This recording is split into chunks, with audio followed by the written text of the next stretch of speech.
எங்கேயும் போகல.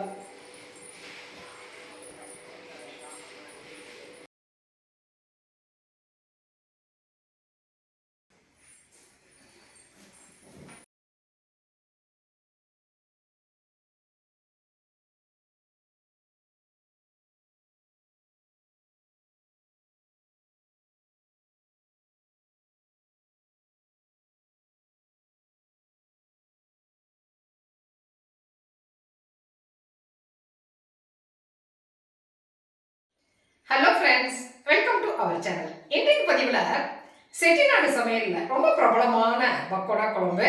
அது ஏற்கனவே கடலை பருப்பு பாசி பருப்புலாம் வச்சுருக்கோம் இல்லையா, அதே மாதிரி இந்த மசூர் தாலில் ரொம்ப அது ஒரு டிஃப்ரெண்ட் டேஸ்ட்டாக இருக்கும். ரொம்ப குயிக்காக ரொம்ப டேஸ்டியாக எப்படி செய்யுது அப்படின்னு நீங்கள் பதிவில் பார்க்கலாமாங்க.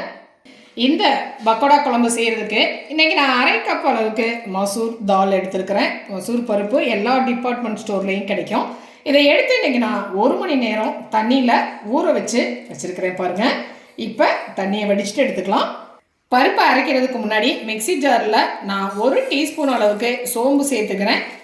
காஞ்ச மிளகாய் ஒரு 3 மிளகாய் சேர்த்துக்கிறேன். இதை முதல்ல நைஸாக பொடி பண்ணிக்கலாம். பாருங்கள், மிளகாய் சோம்பு நம்ம பொடி பண்ணியாச்சு. இப்போ நான் தண்ணி வடித்து வச்சுருக்கிற இந்த பருப்பை இதோட சேர்த்துக்கலாம்.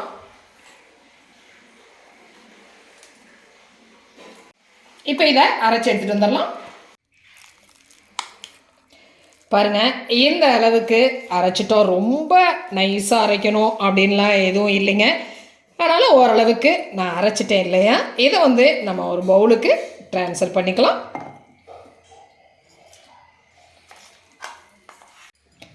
இதோட பொடியை கட் பண்ணி வச்சுருக்கிற வெங்காயம் 1/2 கப் சேர்த்துக்கிறேன்.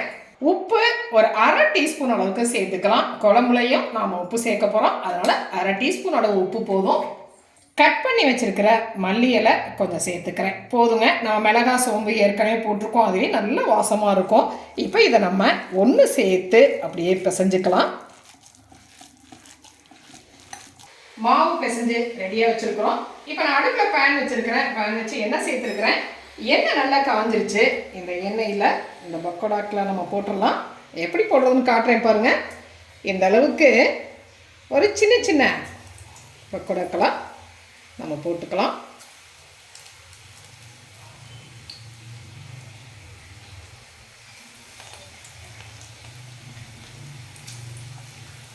கொஞ்சமாக இப்படி எடுத்து இந்த மாதிரி எடுத்து விட்டோம்னாலே போதுமானதாக இருக்கும்.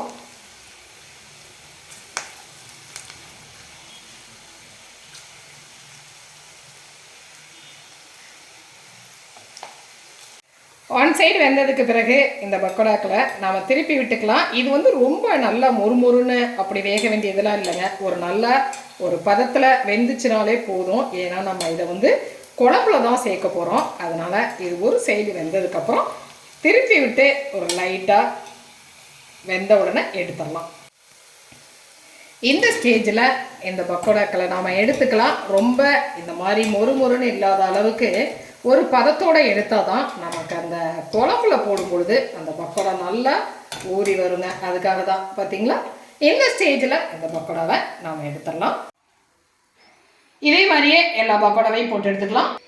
பாருங்கள், பக்கோடா எல்லாமே நம்ம போட்டு ரெடி பண்ணி வச்சாச்சு. இப்போ குழம்பு தாளிச்சிடலாம். குழம்பு தாளிக்கிறதுக்கு இன்றைக்கி நான் ஒரு பெரிய வெங்காயம் கொஞ்சம் பெரிய பெரிய பீஸாக கட் பண்ணி வச்சுருக்கேன். அதை ஒரு மிக்ஸி ஜாரில் சேர்த்துக்கலாம். 2 துண்டு இஞ்சி கட் பண்ணியிருக்கேன், அதையும் சேர்த்துக்கலாம். ஒரு 4 பூண்டு பல் வச்சுருக்கிறேன், அதையும் சேர்த்துக்கலாம். ஒரு பச்சை மிளகாய் கட் பண்ணி வச்சுருக்கிறேன், அதையும் சேர்த்துக்கலாம். 1 டீஸ்பூன் ஜீரகம் வச்சுருக்கிறேன், அதை சேர்த்துக்கலாம். சேர்த்துட்டு இதை நைஸாக இல்லைங்க, சும்மா 1-2 அப்படியே தட்டி எடுத்துக்கலாம். பாருங்கள், இந்த அளவுக்கு அதை நசுக்கி எடுத்துகிட்டு வந்தாச்சு. இப்போ நம்ம தாளிச்சிடலாம். அடுப்பில் பேன் வச்சுருக்கிறேன். 3 டேபிள் ஸ்பூன் அளவுக்கு எண்ணெய் சேர்த்துருக்கிறேன். எண்ணெய் நல்லா காஞ்சிருச்சு. ஒரு துண்டு பட்டை, கிராம்பு, ஏலக்காய் 2 பீஸு, சீரகம் 1 டீஸ்பூன், காஞ்ச மிளகாய் 2, கருவேப்பிலை 2. இப்போ நம்ம அரைச்சி வச்சிருக்கிற வெங்காயம், இஞ்சி, பூண்டு, பச்சை மிளகாய் அந்த பேஸ்ட்டை நாம் இதில் சேர்த்துக்கலாம். சேர்த்துட்டு ஒரு 2 நிமிஷம் நல்லா வதக்கிக்கலாம். 2 பெரிய சைஸ் தக்காளி எடுத்துருக்கிறேன். சின்ன தக்காளியாக இருந்தால் 3 தக்காளி எடுத்துக்கோங்க. இதை கட் பண்ணிவிட்டு மிக்ஸி ஜாரில் சேர்த்து ஒரு விழுதாக அரைச்சிக்கலாம். புளி விழுதையும் இதோட சேர்த்துட்டு இன்னொரு 2 நிமிஷம் வதக்கிக்கலாம். சாரி, தக்காளி பேஸ்ட்டு சேர்த்துருக்கேன், அதையும் சேர்த்துட்டு ஒரு 2 நிமிஷம் வதக்கிக்கலாம். தக்காளி நல்லா வதங்கிருச்சு. இப்போ நம்ம தேவையான பொடியெல்லாம் சேர்த்துக்கலாம். 1 டீஸ்பூன் அளவுக்கு காஷ்மீரி சில்லி பவுடர், 1.5 டீஸ்பூன் அளவுக்கு மல்லித்தூள், 1 டீஸ்பூன் அளவுக்கு தனி மிளகாய் தூள், 1/2 டீஸ்பூன் மஞ்சள் தூள், 1/2 டீஸ்பூன் ஜீரகத்தூள், இதெல்லாமே சேர்த்துட்டு நல்லா கலந்துக்கலாம். அந்த மிளகாய் தூள் மல்லித்தூள் ஒரு 2 நிமிஷம் நல்லா வதங்கட்டும். இப்போ இதில் ஒரு 2 டேபிள் ஸ்பூன் அளவுக்கு நான் தயிர் சேர்த்துக்கிறேன். தயிர் வந்து ஆப்ஷனல் தான், வேணாம் அப்படின்னு சொன்னால் ஸ்கிப் பண்ணிடலாம். இல்லை அப்படின்னு சொன்னால் ஒரு சின்ன நெல்லிக்காய் அளவுக்கு புளி எடுத்து அந்த கரைச்சி புளி எசன்ஸ் சேர்த்துறதா இருந்தாலும் சேர்த்தலாம். அதுவுமே ஒரு நல்ல டேஸ்ட்டாக தான் இருக்கும். இதில் இப்போ தேவையான அளவு உப்பு சேர்த்துக்கலாம். நான் கல்லுப்பு தான் சேர்த்துருக்கிறேன். இதில் 1 கப் அளவுக்கு நம்ம வந்து தண்ணி சேர்த்து கொதிக்க விடலாம். மிக்ஸி ஜார் கழுவுன தண்ணியை தான் சேர்த்துருக்கிறேன். அது பாருங்கள், இப்போ நான் தண்ணி சேர்த்துட்டேன். இன்னுமே ஒரு 1/2 கப் தண்ணி சேர்த்துக்கலாம். ஏன்னா பக்கோடாவெலாம் சேர்க்கும் பொழுது குழம்பு நல்லா கெட்டியாயிடும். அதனால் இந்த குழம்பு கொஞ்சம் தண்ணியாகவே விட்டு கொதிக்க விடலாம். பாருங்கள், தண்ணி சேர்த்தாச்சு. இதை மூடி போட்டு ஒரு 5 நிமிஷம் நல்லா கொதிக்க விடலாம். பாருங்கள், குழம்பு நல்லா கொதிச்சு எண்ணெயெல்லாம் பிரிஞ்சு ரெடி ஆயிடுச்சு இல்லையா? பாருங்கள், இந்த அளவுக்கு குழம்பு தண்ணியாக தான் இருக்கும். அப்போ தான் பக்கோடா சேரும்போது குழம்பு கெட்டியாகும். குழம்பு நல்லா கொதிச்சு ரெடி ஆகிடுச்சு. அடுப்பை சிம்மில் வச்சுட்டு இந்த பக்கோடா எல்லாத்தையுமே இந்த குழம்புல சேர்த்துடலாம். பாருங்கள், செட்டிநாடு சைடில் பக்கோடா குழம்பு அந்த கடலைப்பருப்பு துவரம்பருப்பு அதெல்லாம் சேர்த்து செய்வாங்க. அதை நம்ம ஏற்கனவே பார்த்துருக்குறோம். பாசிப்பருப்பு சேர்த்தும் ரொம்ப சுவையான பக்கோடா குழம்பு செய்வாங்க. இந்த மசூர் தால் சேர்த்து செய்யும் பொழுதும் இது ஒரு டிஃப்ரெண்ட் டேஸ்ட்டாக இருக்குங்க. இன்றைக்கி வந்து இந்த குழம்பு ஒரு டிஃப்ரெண்ட் டேஸ்ட்டில் நம்ம தாளிச்சிருக்கிறோம். இது ஒரு டேஸ்ட்டாக ரொம்பவே நல்லாயிருக்கும். இந்த பக்கோடாக்களை கொஞ்சம் முருக விட்டு எடுத்து நீங்கள் அப்படியே சாப்பிட்றதுனாலும் குழந்தைங்களுக்கெல்லாம் கொடுத்தீங்கன்னா ரொம்ப விரும்பி சாப்பிடுவாங்க. பாருங்கள், பக்கோடாவையெல்லாம் சேர்த்தாச்சு. இந்த பக்கோடா வந்து நம்ம எண்ணெயில் ஆயிலில் பொரிச்சு எடுத்தோம் இல்லையா? ஆயிலில் பொரிக்கிறதுக்கு பதிலாக ஆவிலையும் வேக வைக்கலாங்க. ஆவியில் வேக வச்சுட்டு அந்த பக்கோடாவை எடுத்து 1 டீஸ்பூன் எண்ணெய் விட்டு அந்த வாணலியில் ஒரு வதக்கிட்டு அதை குழம்புல சேர்த்தாலும் அதுவும் இந்த அளவுக்கே டேஸ்ட்டாக இருக்கும்.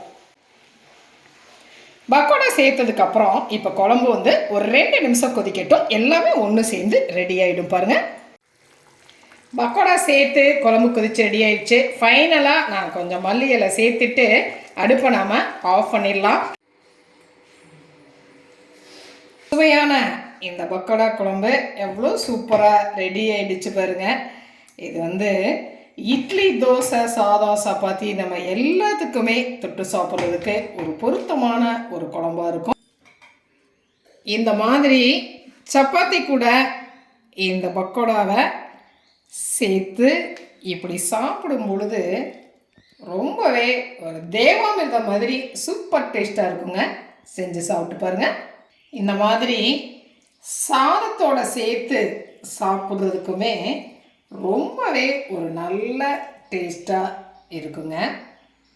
பார்த்தீங்களா, நம்மளுடைய அந்த மசூர் தாலில் சூப்பரான ஒரு சுவையான பக்கோடா குழம்பு பாரம்பரிய முறைப்படி ரெடி ஆயிடுச்சு. இது ரொம்பவே டேஸ்ட்டாக குழந்தைங்கலேருந்து பெரியவங்க வரைக்கும் எல்லாருக்குமே பிடிக்கும். சேர்த்து பார்த்துட்டு உங்களுடைய கமெண்ட்டை சொல்லுங்க. இந்த பதிவு உங்களுக்கு பிடிச்சிருந்துச்சுன்னா சப்ஸ்கிரைப் பண்ண மறக்காதீங்க.